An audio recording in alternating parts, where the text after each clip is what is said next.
Good morning guys, welcome to IKB classes. Aji ami discuss korim number system ki hoy aru different types of numbers or bisaye. So first ahibo ami duta type of numbers pao, real numbers aru complex numbers. Complex numbers or bisaye ami class 11 ot pam, class 10 oleke nalage amar. Real numbers or bisaye ami discuss korim. Real numbers or ki ahibo? First ahibo rational numbers and irrational numbers.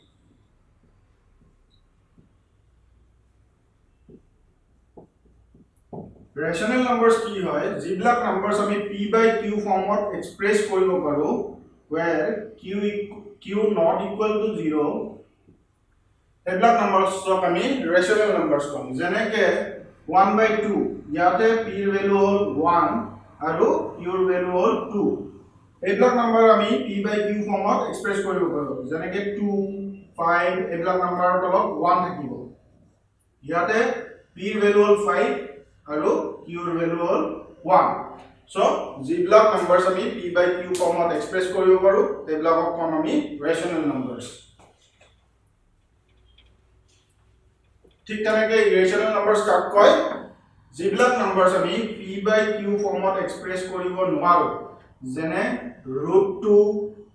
√5 এইবিলাক number যদি আমি brake কৰিব যাওঁ তেতিয়া হলে পইণ্টৰ পিছত কেতিয়াও শেষ নহয় এইবিলাক নম্বৰ বিলাক ৰিপিটো নকৰে ডিজিট বিলাক আৰু কেতিয়াও ডেসিমেলৰ পিছত শেষ নহয় 1.4125 এনেকৈ গৈ থাকিব কেতিয়াও শেষ নহয় ঠিক তেনেকে পাই 1.30100500 এবিলাক নাম্বার কেতিয়াও শেষ নহয় পয়েন্টৰ পিছত আৰু এবিলাক নাম্বাৰ ডিজিট বিলাক ৰিপিটো কৰা নাই ইয়াতে দুটা জিৰো আছে তাৰ পিছত আকৌ তিনটা জিৰো আছে আগত এটা জিৰো আছিল সো ৰিপিট কৰা নাই এবিলাকক কম আমি ইৰেশনাল নাম্বাৰ এতিয়া ৰেশনাল নাম্বাৰছৰ ভিতৰত আহিব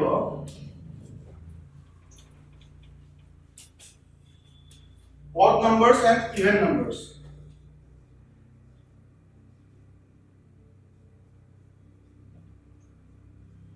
odd numbers কোনবিলাক হয় জিবিলাক নাম্বার 2 ৰে ডিভিজিবল নহয় যাক আমি 2 ৰে ডিভাইড কৰিব নোৱাৰো যেনে 1 3 5 7 2021 1999 এবিলাক নাম্বাৰ আমি 2 ৰে ডিভাইড কৰিব নোৱাৰো সেই কাৰণে এবিলাক নাম্বাৰক odd numbers বুলি কয়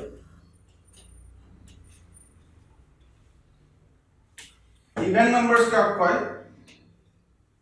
the numbers which are divisible by 2 জিবিলাক নাম্বাৰস আমি 2 ৰে ডিভাইড কৰিব পাৰো সেইবিলাক নাম্বাৰস হল ইভেন নাম্বাৰ যেনে 2 4 6 8 10 12 20 22 এইবিলাক নাম্বাৰ আমি 2 ৰে ডিভাইড কৰিব পাৰো সো এইবিলাকক কয় ইভেন নাম্বাৰস এতিয়া আমি জানিম ইন্টিজাৰ্স কি হয়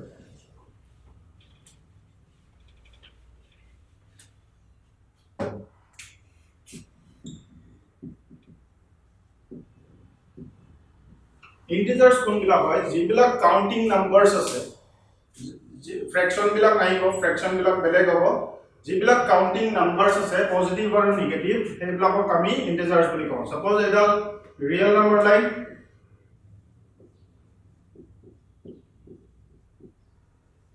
ইয়াতে 0 থাকিব ৰাইট সাইডত আহিব পজিটিভ নাম্বাৰস বিলাক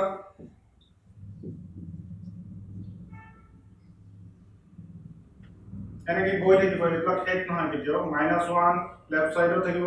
নেগেটিভ নাম্বাৰস বিলাক -3 -4 এইবিলাক নাম্বাৰস তো জিবিলাক কাউন্টিং নাম্বাৰস আছে সেইবিলাকক কম আমি ইন্টিজাৰ্স ইয়াতে ইন্টিজাৰ্সৰ ভিতৰত আহিব পজিটিভ ইন্টিজাৰ্স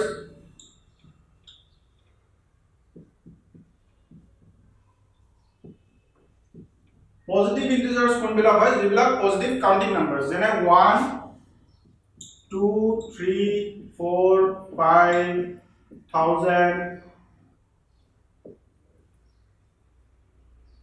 2099 এবিলাক হল কাউন্টিং নাম্বাৰস যেবিলাক পজিটিভ হয় সেইকাৰণে এইবিলাকক পজিটিভ ইন্টিজাৰ্স বুলি কয় ঠিক তেনেকৈ নিগেটিভ ইন্টিজাৰ্স কোনবিলাক হয়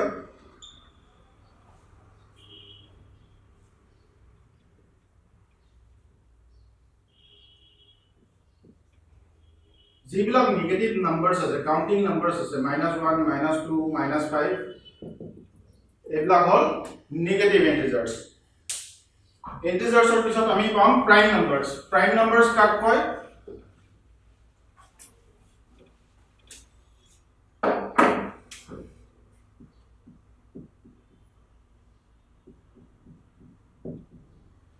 যিবিলাক নাম্বাৰছৰ দুটা মাত্ৰ ফেক্টৰ আছে এটা হল 1 আৰু নাম্বাৰটো নিজেই আমি ধৰি ললো 3 এটা নাম্বাৰ আছে এই নাম্বাৰটোৰ ফেক্টৰ কি কি হ'ব পাৰে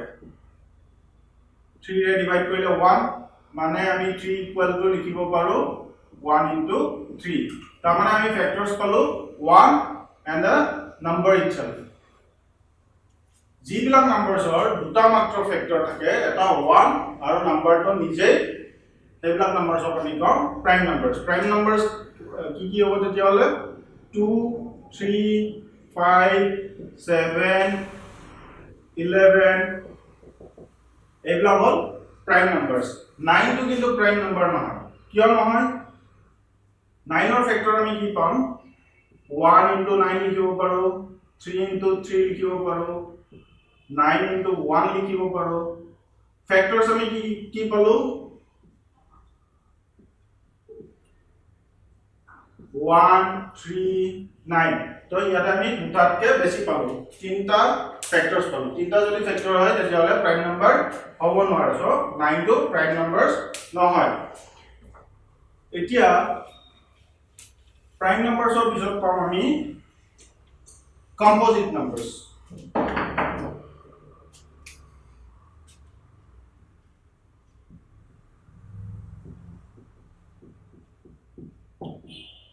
কম্পোজিট নাম্বাৰছ কাক কয় যিবিলাক নাম্বাৰ গ্ৰেটাৰ দেন 1 হয় আৰু যিবিলাক প্ৰাইম নহয় এতিয়া 4 টো গ্ৰেটাৰ দেন 1 হয় 1 তকৈ ডাঙৰ হয় এটো আৰু 4 টো প্ৰাইম নাম্বাৰ নহয় এনেকুৱা নাম্বাৰছ বিলাকক আমি কম্পোজিট নাম্বাৰছ বুলি কওঁ 4 আহিব 5 নাহে 6 আহিব 8 আহিব যিবিলাক নাম্বাৰ প্ৰাইম নহয় আৰু গ্ৰেটাৰ দেন 1 হয় এইবিলাকক আমি কম্পোজিট নাম্বাৰছ বুলি কওঁ এতিয়া প্ৰাইম নাম্বাৰছত আৰু এটা বস্তু 2 টো প্ৰাইম নাম্বাৰ হয় না নহয় 2 ৰ দুটা ফেক্টৰ আছে 1 into 2 এটা ফেক্টৰ হল 1 আৰু আনটো হল 2 এইটোৱে হল সবতছে সৰু smallest prime number which is also even prime number এটাই আছে এইটো হল 2 so 2 টো হল even আৰু smallest prime number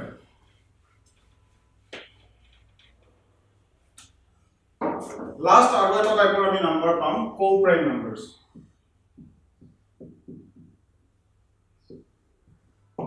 এইবিলাক নাম্বাৰ আমি পেয়াৰত লিখিম suppose 3 আৰু 7 যিবিলাক নাম্বাৰছৰ মাত্ৰ 1 এটা কমন ফেক্টৰ থাকে 3 আৰু 7 নৰ কি কমন ফেক্টৰ আছে 3 টো আমি 1 into 3 লিখিলো 7 equal to 1 into 7 লিখিলো ইয়াতে কমন ফেক্টৰ হৈ গল 1 এনেকুৱা নাম্বাৰছ বিলাকক আমি কম co-prime numbers আৰু এটা एग्जांपल লৈছো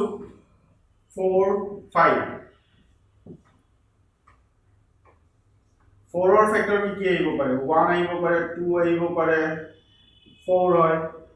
5 ৰ ফেক্টৰস কি হয় 1 5 ইয়াতে 1 2 হৈ গল কমন ফেক্টৰস এইবিলাক নাম্বাৰছক আমি কম co-prime numbers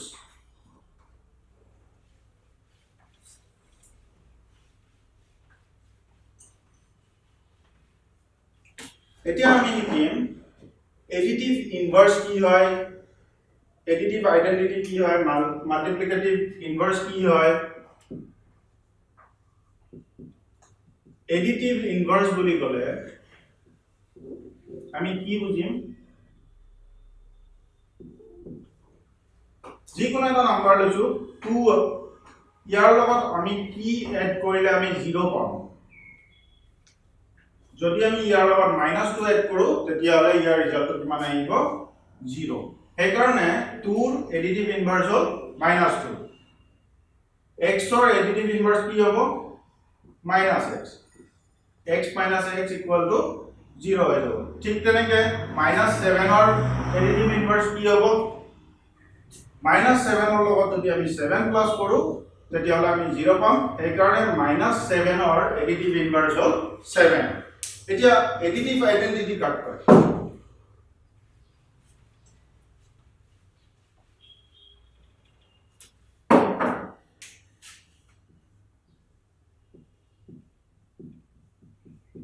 যিকোনো এটা নম্বৰ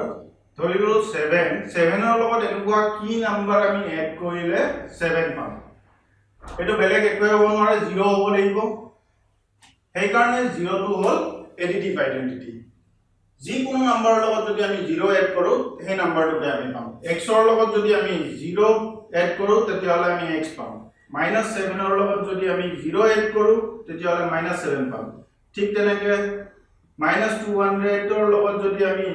0 এড কৰো তেতিয়া হলে আমি -200 এ পাম এডিটিভ আইডেন্টিটি মানে কি বুজিলো আমি 0 টো হ'ল এডিটিভ আইডেন্টিটি কিয় কাৰণ আমি যিকোনো নম্বৰৰ লগত যদি 0 টো এড কৰো সেই নম্বৰটো থাকিব এতিয়া আহিলে multiplicative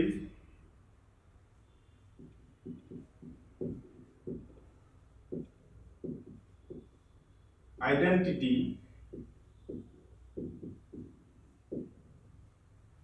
and reciprocal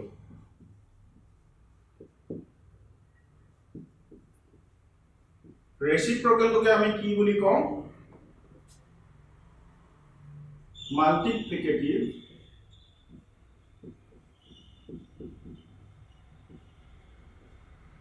inverse multiplicative inverse কি হয় যিকোনো এটা নম্বৰ ললো 2 2 ৰ লগত আমি এনেকুৱা কি নম্বৰ মাল্টিপ্লাই কৰিম আমাৰ ৰিজাল্টটো আহিব লাগিব 1 ইয়াৰ লগত যদি আমি 1/2 মাল্টিপ্লাই কৰি দিও তেতিয়া হলে আমাৰ ৰিজাল্টটো আহিব 1 ঠিক তেনেকে x ৰ লগত এনেকুৱা কি নম্বৰ মাল্টিপ্লাই কৰিম যে আমি 1 পাম 1/x মাল্টিপ্লাই কৰিব লাগিব x x কেনসেল হ'ব এপ্লাই 1 থাকিব আনসাৰ ঠিক তেনেকে 1/7 ৰ ৰেচিপ্ৰকেল বা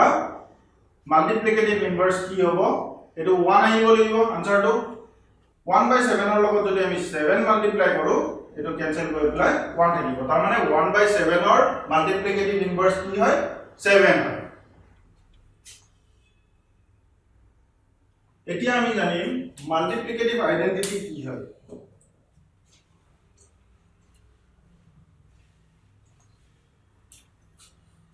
মাল্টিপ্লিকেটিভ আইডেন্টিটি হল যিকোনো এটা নম্বৰ ললো 5 5 ৰ লগত আমি কি নম্বৰ মাল্টিপ্লাই কৰিলে আনসাৰটো 5 এ পাম মানে আমি যিকোনো এটা নম্বৰ ললো নম্বৰটোৰ লগত এনেকুৱা এটা নম্বৰ মাল্টিপ্লাই কৰিব লাগিব আগৰ নম্বৰটোৱে আহিব লাগিব 5 ৰ লগত যদি 1 মাল্টিপ্লাই কৰো তেতিয়া হলে আমি 5 এ পাম এই কাৰণে আমি 1 ক মাল্টিপ্লিকেটিভ আইডেন্টিটি বুলি কওঁ x ৰ লগত যদি আমি 1 মাল্টিপ্লাই কৰো আমাৰ ৰিজাল্টটো x এ থাকিব ইয়াতে 1 টো হ'ল মাল্টিপ্লিকেটিভ আইডেন্টিটি মাল্টিপ্লিকেটিভ আইডেন্টিটি টো সদায় 1 হ'ব ইয়াতে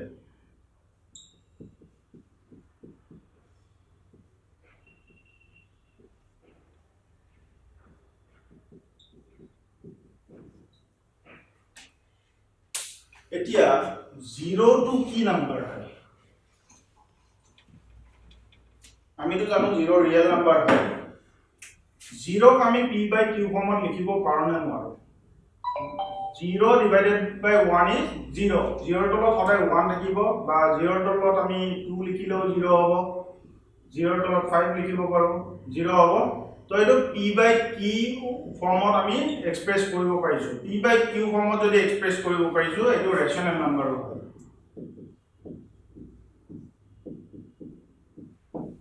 0 টো এটা কাউন্টিং নাম্বাৰছ হয় সেই কাৰণে ই ইন্টিজাৰ হ'ব আৰু হোল নাম্বাৰ আমি কি পাইছিলো যিবিলাক নাম্বাৰ যিবিলাক কাউন্টিং নাম্বাৰ বা যিবিলাক পজিটিভ ইন্টিজাৰ্স আমাৰ 0 ৰ পৰা স্টাৰ্ট হয় সেইবিলাকক আমি হোল নাম্বাৰ বুলি জানো হোল নাম্বাৰস বিলাক 0 ৰ পৰা স্টাৰ্ট হ'ব